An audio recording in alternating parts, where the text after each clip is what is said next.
रिश्तों का संबंध केवल रक्त से नहीं होता, बल्कि जो मुश्किल परिस्थिति में हाथ थाम ले उससे बड़ा रिश्ता कोई नहीं होता। नमस्कार दोस्तों, मैं ज्योतिष आचार्य वासुदेव मिश्रा आपका अपने चैनल सत्य की खोज में हार्दिक अभिनंदन करता हूं। दोस्तों, आज का यह ज्योतिष का कार्यक्रम आप लोगों के लिए यानी कि कर्क राशि वालों के लिए बेहद ही ज़्यादा खास कार्यक्रम साबित होगा। जैसा कि आपने थंबनेल में स्पष्ट रूप से देख ही लिया होगा कि मंगल का तांडव देखेगी पूरी दुनिया। आपकी किस्मत होगी 7वें आसमान पर। सफलता और भाग्य की ऐसी सीढ़ी आज तक नहीं देखी होगी। जी हाँ दोस्तों, आपने बिल्कुल ठीक सुना। कुछ ऐसा ही अब आपके जीवन में होने वाला है, क्योंकि आज हम चर्चा करेंगे सेनापति मंगल के राशि परिवर्तन प्रभाव के बारे में। जी हाँ दोस्तों, 28 दिसंबर 2023 की प्रातः 3:02 पर भूमिपुत्र अपनी वर्तमान वृश्चिक राशि को छोड़ करके देवगुरु बृहस्पति की मूल त्रिकोण राशि धनु राशि में प्रवेश कर चुके हैं, जहां पर वह 5 फरवरी 2024 की शाम तक रहेंगे। फिर उसके पश्चात अपनी उच्च राशि मकर राशि में प्रवेश कर जाएंगे। वैसे देखा जाए तो मंगल एक राशि में 45 दिनों तक गोचर करते हैं, लेकिन जब मंगल के गोचर की चर्चा होती है तो दोस्तों सदैव इसकी चर्चा बृहद रूप से की जाती है। क्योंकि कर्म प्रधान विश्व रचि राखा। जो पुरुषार्थी हैं, जो पुरुषार्थ में विश्वास करते हैं, कर्म में विश्वास करने वाले हैं, उनके लिए मंगल के गोचर को समझना अत्यंत ही आवश्यक है। क्योंकि मंगल हिम्मत है, शक्ति है मंगल, हथियार, पराक्रम, ऊर्जा, वाद विवाद, क्रोध और अहंकार है मंगल अपने इन्हीं कारकत्वों के कारण हमारे जीवन के विभिन्न पहलुओं को नियंत्रित करते हैं। कुंडली में मंगल का बलवान होना जातक को साहसी प्रवृत्ति का बना देता है, किसी से न दबने वाला, सदैव मेहनत में विश्वास रखने वाला। और वहीं अगर मंगल कमजोर हो जाते हैं तो जातक दब्बू प्रवृत्ति का बन जाता है, परेशानियों से शीघ्र घबरा जाता है। इसलिए इनका हर किसी की कुंडली में बलवान होना बेहद आवश्यक है।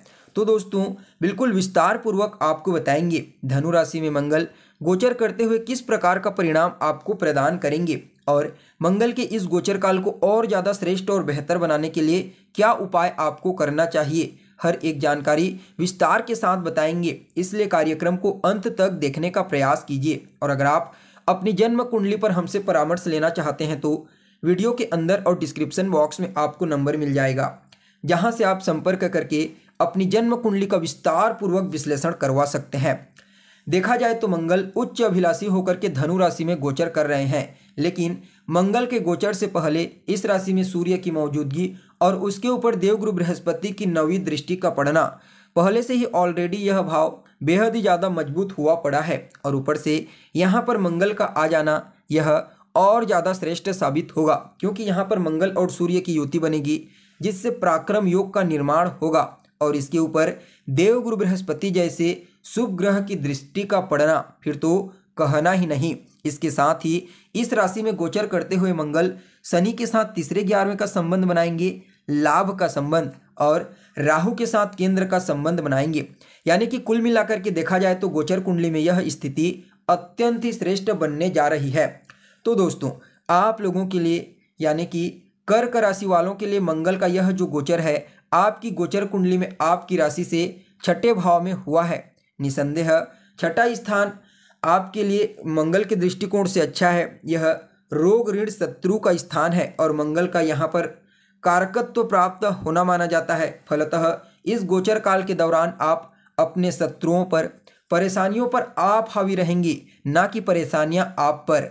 उच्च अभिलाषी मंगल हर तरह से आपकी सुरक्षा करेंगे, चाहे वह रोग से हो, रिपु से हो या फिर ऋण से हो। इस गोचर काल के दौरान आपको किसी भी तरह से कोई चिंता करने की कोई ज़रूरत नहीं है, लेकिन यहाँ पर आप जो भी करेंगे बिल्कुल सतर्क होकर के करिए, क्योंकि मंगल की यहाँ 8वीं दृष्टि आपके व्यक्तित्व के ऊपर पड़ रही है, जहाँ पर राहु की भी दृष्टि पड़ रही है। तो बहुत ही सोच समझ करके आपको निर्णय लेना बेहद ही आवश्यक होगा आपके लिए। बाकी यह गोचर देखा जाए तो रचनात्मक गतिविधियों में आपके लिए काफ़ी बेहतर साबित होगा।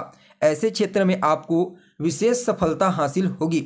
इस गोचर काल के दौरान किसी भी प्रकार से कोई गैर कानूनी कार्य का हिस्सा मत बनिए, या ऐसे लोग जो गैर कानूनी कार्य करते हैं ऐसे लोगों से दूर रहिए। हालांकि आप अपने विरोधियों पर हावी होने वाले हैं, उसकी कोई चिंता करने की आवश्यकता नहीं है।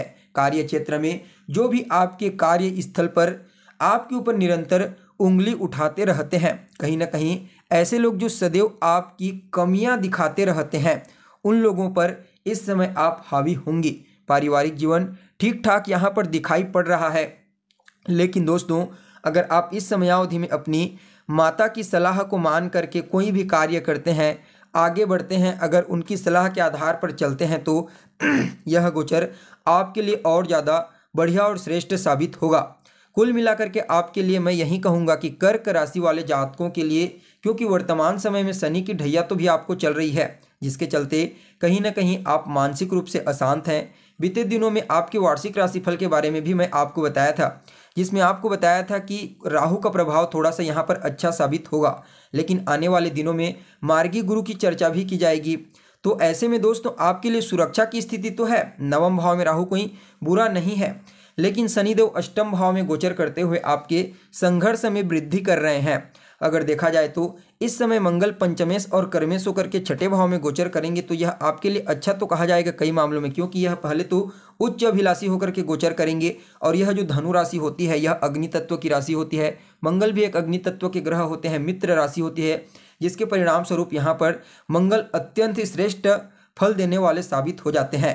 फलतः देखा जाए तो यह जो गोचर है आपके लिए बहुत ही बढ़िया साबित होगा, लेकिन कुछ बातों का ध्यान रखना है, क्योंकि मंगल के पास 3 दृष्टियां उपलब्ध है। मंगल अपनी चतुर्थ दृष्टि से आपकी कुंडली में आपके भाग्य भाव को देखेंगे, राहु को देखेंगे, तो ऐसे में यहाँ पर थोड़ा सा आपके भाग्य में कमजोरी तो आएगी, साथ ही साथ आपके व्यक्तित्व के ऊपर राहु और मंगल की सम्मिलित दृष्टि पड़ेगी। तो वहीं इस समयावधि में आपका जो प्रभाव है वह कहीं ना कहीं थोड़ा भ्रामक हो सकता है। तो ऐसे में दोस्तों एक ऐसा पॉइंट है यहाँ पर जिसे समझना बेहद ही ज़्यादा जरूरी है। वैसे तो कर्क राशि के जातकों के बारे में कहा जाता है कि मूल रूप से यह बिल्कुल क्रोध करने वाले, लड़ाई झगड़ा करने वाले नहीं होते, लेकिन इस समय राहु और मंगल की सम्मिलित दृष्टि का आपके व्यक्तित्व के ऊपर पड़ना, शनि की ढैया से मन अशांत होना, तो ऐसे में कहीं ना कहीं चिड़चिड़ापन, गुस्सा इत्यादि की संभावना इस समय बढ़ जाएगी। इस पर आपको विशेष रूप से ध्यान देने की आवश्यकता है। तो वहीं नौकरी पेशा जातकों के लिए, व्यापारी वर्ग के लिए, विद्यार्थियों के लिए, सब के लिए यह गोचर बहुत ही बेहतर साबित होगा। प्रतियोगी परीक्षा के विद्यार्थियों के लिए खास करके यह गोचर अत्यंत ही श्रेष्ठ रहने वाला है। अगर आप सेल्फ व्यापार करना चाहते हैं, अगर आप विदेश गमन करना चाहते हैं तो बहुत बढ़िया है। इस गोचर काल के दौरान मंगल का प्रभाव आपके जीवन में धन के दृष्टिकोण से अच्छा रहेगा, लेकिन इस समय धन उधार बिल्कुल भी आपको नहीं देना है। भले आप पैसा ले सकते हैं, लेकिन मेरी राय में आप ना धन दीजिए और ना ही लीजिए। तो वहीं दोस्तों यहाँ पर चतुर्थ भाव पर यहाँ पर राहु के ऊपर दृष्टि पड़ेगी, तो थोड़ा सा समस्या क्रिएट हो सकता है। इसका भी आपको इस समय ध्यान देने की आवश्यकता है। कभी कभी मंगल जो होते हैं वह थोड़े से लोन को चुकाने में परेशानी उत्पन्न कर देते हैं अगर आप लोन ले लेते हैं तो इस समयावधि में, इसलिए इसका आपको ध्यान रखना है।